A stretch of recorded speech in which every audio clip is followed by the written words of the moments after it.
for the Washington Wizards, shipped to the Lakers for Kendrick Nunn and 3 second-round picks. And, you know, you've heard the jokes.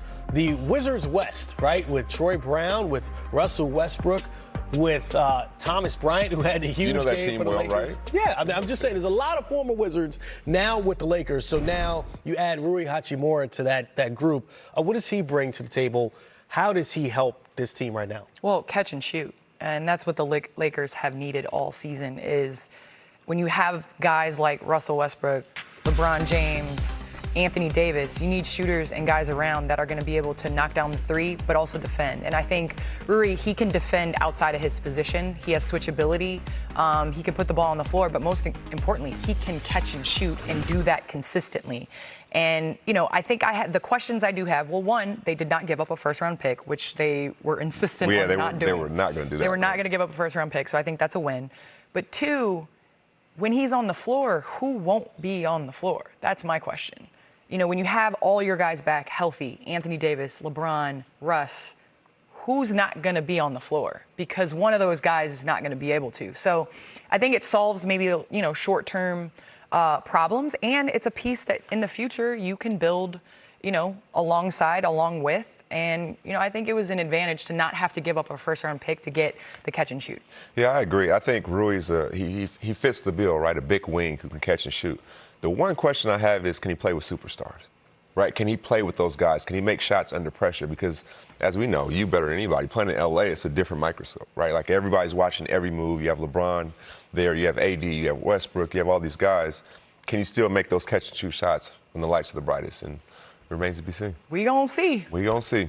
We know a guy that can make a deal to acquire Washington Wizards forward Rui Hachimura. That's in exchange for Kendrick Nunn and 3 second-round picks. Hachimura was the 9th overall pick out of Gonzaga, remember, in the 2019 NBA draft. Here now with Woj. So, Woj, can you just back us up a little bit here? How exactly did this trade come together? Hey, Malika, there were discussions as late as last night that included bigger trades than just a two-way deal with L.A. I was told that there were some three-way talks that would have involved Phoenix, but those larger trade discussions fell by the wayside. And then L.A. and Washington this morning zeroed in on the deal that they ultimately landed on, Rui Hachimura for Kendrick Nunn and those 3 second-round picks. A 2023 pick that L.A. has via Chicago, and the Lakers' own 2029 pick. And this was a player, Hachimura, who had wanted to be moved, did not reach a contract extension on his rookie extension this summer and into the fall with Washington, and wanted to be finishing games. That wasn't happening. And Kyle Kuzma certainly moved into a significant role in this Wizards front line.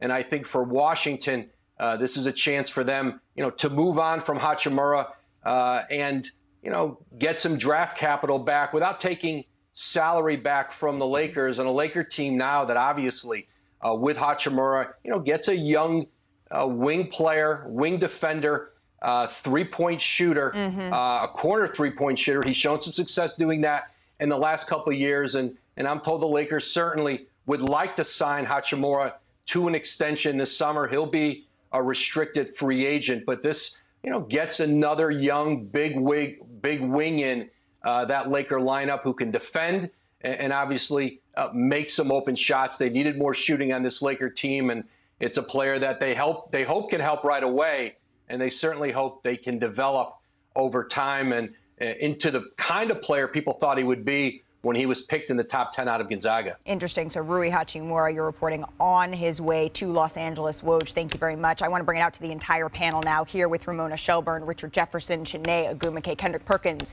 is going to be joining us in just a little bit. Fix your face. Ramona, let's start with you here. What more can you tell us about what the Lakers are hoping to get with Rui Hachimura being added to this roster? Well, they like that he's a big defender, 6'9", can play on the wings, and in that mold, like Markieff Morris, when they had him on that championship team, their analytics suggest that he has had good stretches where he can hit that corner three. And when LeBron plays with guys like that, he generally tends to elevate their games. And so they've had some success finding some good role players lately. Last night against Portland, Thomas Bryant, Dennis Schroeder, those are guys that they got for minimum deals. They did not have to do much with these guys, and they've found some gems. They're hoping Hachimura can be in the same role here because they think that he will play well next to LeBron James. They have enough guards. Right. With the way Dennis Schroeder's play, the way Pat Bev is starting to play, they have enough guards. Kendrick Nunn was expendable here. They need more size. Interesting. Rich, your thoughts on this trade? Why are you messing with me? No, listen. Good job, baby. It is an improvement. Like, Hachimura is a very good player. Like, again, you look at like Thomas Bryant and what he's been doing. I believe he was the backup to Rui or right before he got there. So, like, you look at the mold, he's a more skilled player, but similar effort, body types, they can do similar things. I like Thomas Bryant. It is an improvement over Kendrick Nunn. Like the second round picks, we look at the second round picks and say, oh, that's not a lot. But understand, the Lakers only have so many assets. So if you're taking away those second round picks, which do have value, maybe not the first rounds that everyone is talking about, but if you don't want to give up those first rounds, your second round is the only one that you have a little bit of leverage with. So you give away 3 for them. Now you're limited in those assets. And then you look and say, okay, is he going to make us that much better? Well, look, the Lakers were. Look, great comeback last night, but they are better with him, so I'll give them that. Is this a deal break, or is this a needle mover? Is this going to move him from 8 to 6? I don't think so, but it is a step in the right direction. Yeah, I like the durability factor. I know apart from his, stretches where he's been injured, just by his size, his physique, we all know LeBron James thrives with shooting and also athletic wings. And then you look at the rotations, Anthony Davis coming back soon, Thomas Bryant obviously doing a great job, and then LeBron even playing the forward, technically in lineups. You insert him where maybe you're worried about AD's durability moving forward, but then now you have someone that can sort of split the minutes, can guard some bigs, can get out, stretch the floor, knock down a shot, because we all know the number one necessity to play great alongside LeBron James is being able to stretch the defense out so LeBron can get to the rim and do what he does best. LeBron will hit some jumpers, but he really wants to get to the paint. So I think this is one of those things where it's sneaky good because it's not like you're making huge risks with those second round picks, and he's checking all the boxes necessary to, build at least us. They're not like a championship roster, but at least they're like more of a stable contending roster if they're going to try to make the playoffs. Contending what? Meaning, if you're going to try to have stability and become a contender for the playoffs, I'm not talking about champienships. You need to have a foundation contender of, for the playoffs. Thank Okay, you. Yeah, this Contender helps them be a contender the playoffs. Because for the how old is he? Like, what, 23, 24 years old? Yeah. If you develop him the right way, he has all the makings to be a solid player. Right, and to your point, Adrian Wojnarowski reported over the weekend that Anthony Davis could be back in the Lakers lineup as soon as this week. Obviously, he needs to continue to test that foot. I'm curious, though, Kendrick Perkins, how would you grade this trade? You know what? I give it a B+. I give it a B+. Let me explain why, right? When you look at Rui and you look at his size, his athleticism, and the wing position is the most important position in the game today. And so you have this young man who, I'm not knocking the Wizards organization, but they didn't have a LeBron James. And I'm not talking about a LeBron James on the floor. I'm talking about off the floor. So now this young fella could learn how to take care of his body. He had one of the greatest, if not the greatest, to ever play the game of basketball that he could communicate with, learn from, how to work on his body, how to work on his game, how to be a true professional. So it's good for the Lakers short term, and it's great for the Lakers long term, because now you have this young piece that you could mold and go into and develop him. And so it's great. Yeah, that's a heck of a stat that's on the screen right now. Also, let's give a compliment to Russell Westbrook. Thank you. They are Wow. plus 50 Yes. with him on the floor since that, and he's been playing outstanding. I know he took a